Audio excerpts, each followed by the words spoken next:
say about you when you walk out of the room?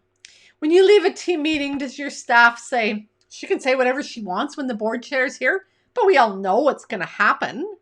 Maybe they're talking about your dishonesty.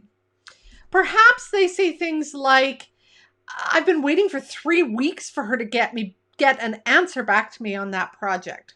Maybe that's your indecisiveness.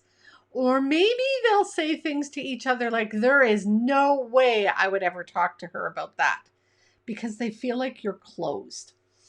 That honesty or dishonesty, decisiveness or indecisiveness, and your ability to be open and closed with people are all character traits. And today we're talking about integrity and how to lead with integrity. And we're going to talk about how do you flip those around to go from indecisive to decisive or closed to open, and ensure that your staff and the people around you are talking about you in the way that you want them to talk about you when you walk out of the room.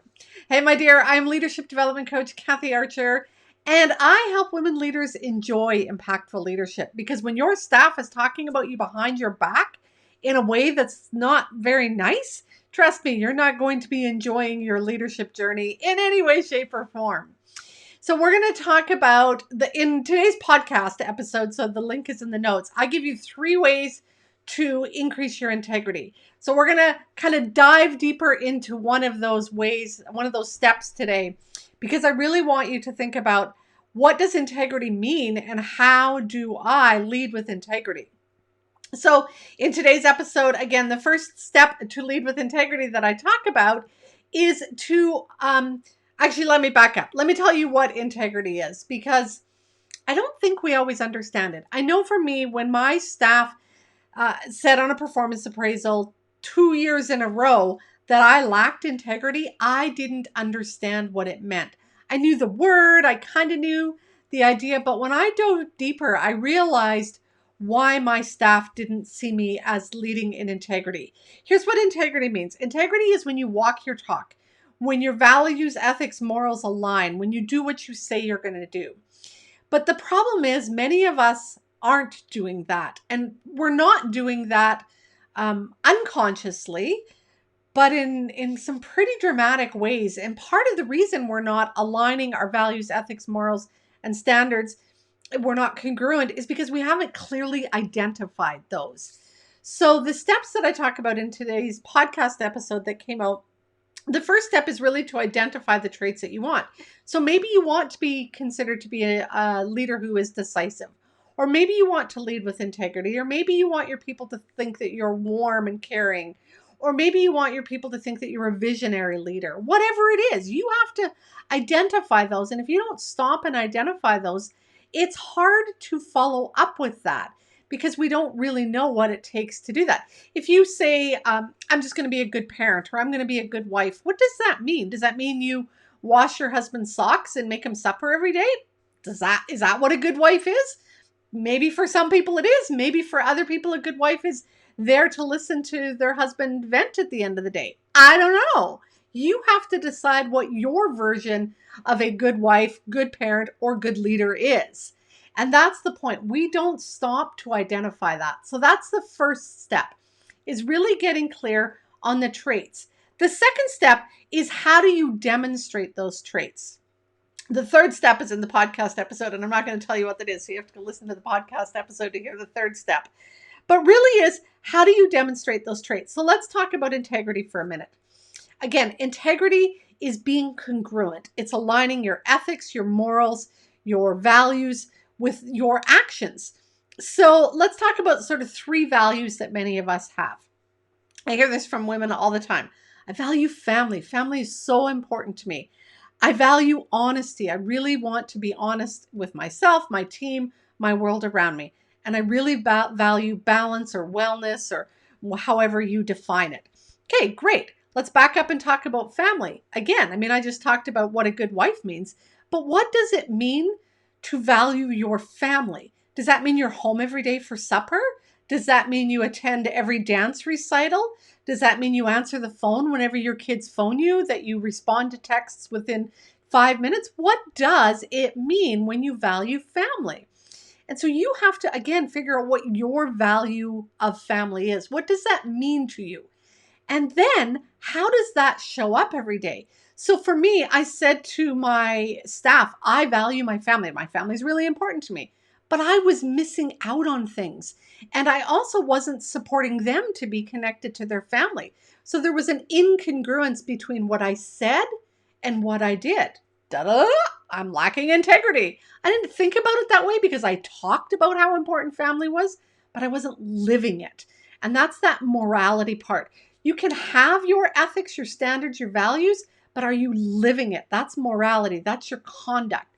And those have to align. So honesty. Are you okay with the little white lie? Is it okay to sort of fudge the truth once in a while? When? How? Where? I mean, probably your definition of honesty isn't I say everything to everybody all the time. So what is it? And what does that mean at work? And if you value honesty, part of that might be authenticity. So the transparency, you go to a meeting and you come back, are you sharing the full truth or only partial truths? And the staff kind of know that there's more there, and you're hedging or you're cutting off the conversation because you don't want to tell them the full truth. Dishonesty again. Balance, work-life balance. So important. We need to be balanced. Make sure you're taking time off. Book your holidays. Spend time with your family. Take your coffee breaks. But are you? Are you doing all of those things? I was talking to a leader yesterday, and she's just like slammed, just overloaded. And she said, do you know what I did? And she kind of said this like in a proud way, and it just made me so sad. She took a week off, a week of holidays, so she could catch up. She told her boss she wasn't working, but she worked so that she could catch up. She said, I felt so much better. Really? That's what work-life balance is? And people knew she was working. I mean, emails are coming out, the work is done suddenly. So people knew. Incongruent. That's that integrity piece. So you really have to get clear on defining it and understanding what that means and how it shows up. So again, if you want to be a leader who leads with integrity, to have people talk about you in a way that you're proud of, you need to first identify the traits that you want to get clear on. And then the second step is that you need to define those and how they show up. Again, if you want the third step, I'm not going to tell you. You have to head over to the podcast to listen to the third step. And the link is in the notes. But that's going to help you have the people around you talk about you in a way when you're not around that you would feel proud of, or that would align with what you want them to say. So, we talked about the first three examples. So now maybe you walk into the room and you overhear them talking, and maybe somebody says, I feel like she took the time to understand what we were going through. Well, maybe that defines you as being open or caring rather than closed and cold. I know things are crazy right now, but I really feel like she has a strategy that's doable. Perhaps they're defining you as visionary or as clear, that you've got sort of, missing the word. If you know the word, pop it in. But that you kind of got order and sometimes what people want is you just to level out the chaos and to just bring a sense of calm. And maybe that's what they're talking about when they say that. Or maybe you overhear somebody say, you know what, she really missed the point in what I'm saying, but I'm going to go talk to her later. Well, if they've identified, in the first example we talked about earlier, it was, there's no way I would ever bring that up. But maybe they recognize that you didn't get it, but they're still comfortable coming and bringing it to you again. That says something about who you are, the type of person you are. If they're comfortable coming to you and connecting with you after, that they identify you as a, quote, good leader, or a leader who leads with integrity. So remember, if you want to have people talk about you, speak about you in a way that you're proud of, that feels good, and that aligns with who you're going to be, you first have to get clear on what's important to you. In the training library, I have a whole course called Values Verification, because many of us don't understand what our values mean. And so for me, when I did my own work, going through the exercises, I realized that one of my top values, I always said family and wellness was a top value, but what I realized going through the coursework was that it was actually excellence that is my top value.